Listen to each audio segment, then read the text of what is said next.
Hello and welcome to another Putter Island Development Showcase video.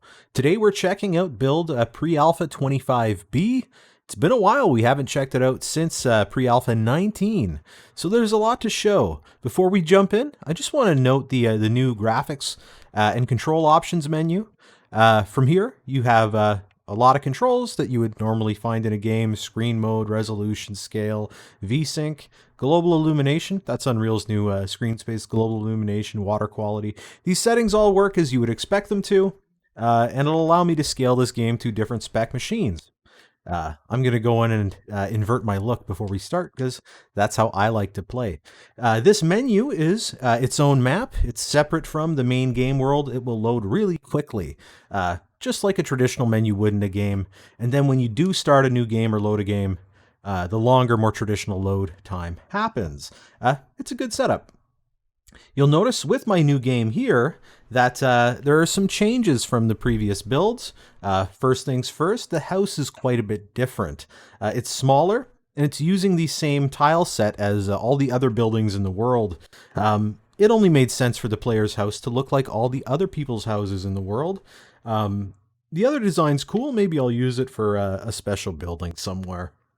You've also got this garage, which is functional, but I'll get to that later on in the video. One of the most significant changes between this build and the previous one that I had shown off has been the move from Unreal Engine 425 to Unreal Engine 426. 426 has brought with it a whole new atmospherics setup. It's brought in a new system for calculating ambient lighting in a real-time setup like I have here. And it's also brought in a whole new water system, which I'm also employing. These three things combined have really changed the visual makeup of the game, and it looks better in pretty much every single scenario and every single frame. And it wasn't much work to implement on my part, really. This was all Epic. Thanks, Epic. There have been a lot of changes to the core gameplay since I've last shown off Putter Island. I'll start off by showing you some of that in the new map. So the map has been updated quite a bit. All of the icons are actually all new. It's using an all new system. So if we look at Outpost Alpha here on our map, you'll see that there are actually sub-icons around the main icon. On the top right here, we have this blue arrow. That tells us that this is an emergency transport location. If I hover over it, I have the emergency transport option. I can transport here at any time. It will cost me $500, and I'll lose any cargo that I have with me at the time.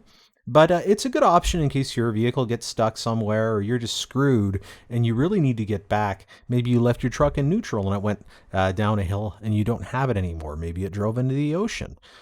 This green dollar sign on the bottom right corner of the icon indicates that this place has a store. Finally, that cargo container in the bottom left-hand icon, that indicates that this place actually generates orders. If it had instead a cargo box in a red circle, that would indicate that you have active cargo for that location. You heard me mention stores while looking at the map, and yeah, there are stores now. You can buy and sell cargo.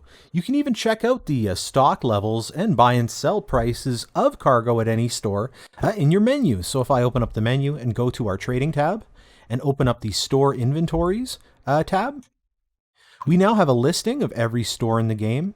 And for each store, we get a listing of the cargo items that they buy and sell, as well as the current stock levels. You could see here with the mining camp, for instance, you can sell it wood, but you can't buy wood from it. That is to say, it will buy wood and use it, so every night that stock is going to go down a little bit. But it's not going to generate wood. Meanwhile, Warehouse Charlie, which will sell you wood, actually generates wood each night.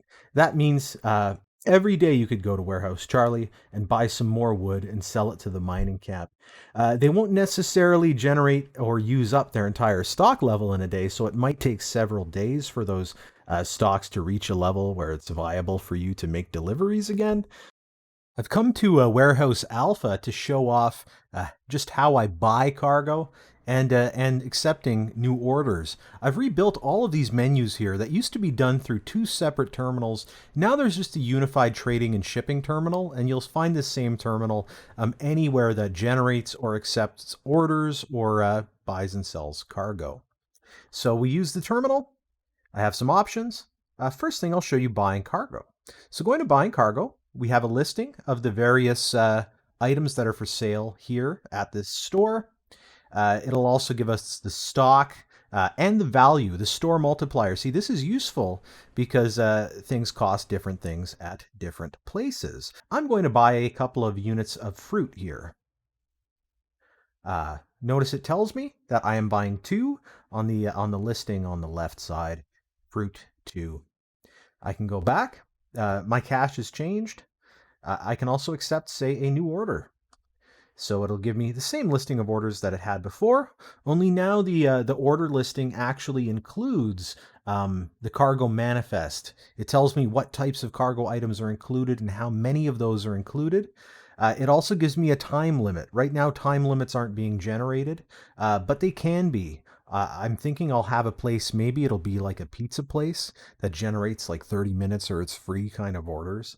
So if I were to say accept one of these orders, volcanic glass here, I've bought 2 items of cargo and I've accepted an order. When I go to leave the menu, it's going to ask me, do I want to accept the pending transaction or not?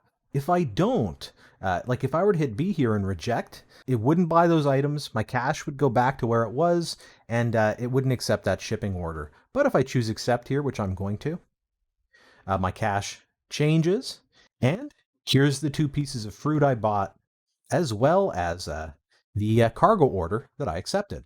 So here I am at the Point Prickle Fruit Market. I have these 3 logs to sell to the market. Let's try to do so. I can't access the sell menu right now. That's because the shipping terminal actually has an area associated with it, a volume, and any cargo that you want to sell to the terminal or have the terminal accept for delivery needs to be within that volume. Generally, that volume is the room that the terminal is within. In this case, if I actually bring one of these logs into the fruit market, now if I access the terminal, I can sell it. You'll see that the menu here actually gives you a listing of what's going on here. It's telling you that the value of the wood is $50, the store multiplier is 5, it's in perfect condition. You actually purchased this wood, or I purchased this wood for $100, so it's giving me the profit. I bought it at $100, sold it for $250, I made $150 in profit. Here, the store will only take a maximum of 2. So if I were to bring my other 2 logs into here, and try to sell them, it's only going to let me sell 1. It tells me that the store stock is max when I try to sell the other one. So what happens when you're in a scenario like I'm in right now? I have the materials for 2 orders for the observatory. That's what that big rock and those 2 tool cases are. But I've also got that log and those 2 pieces of fruit in the back. And what if I don't want to carry those all the way to the observatory? Well, that's what the garage at your house is for. When you drive up to the garage, the door opens, and that actually loads up the content, the saved contents of the garage. At the start, like right now, there's nothing in it. But if I put this log and a piece of fruit in here, or these 2 pieces of fruit in here, and I actually leave the garage, and that door closes, it saves the contents of the garage. So now those items are saved there in the garage. If I were to go into my menu, I can actually go into the trading tab and choose the My Storage tab. From here, I can see my home garage and it'll actually give me an itemized listing of what's in it. And if I were to reapproach the garage, I can now retrieve those items.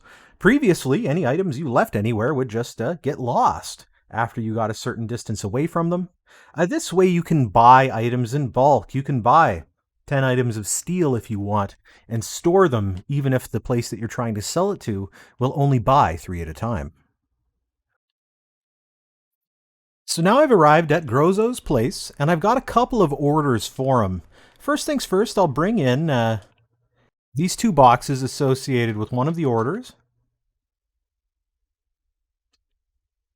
And then these four are associated with another order. I'm just going to bring two in for now.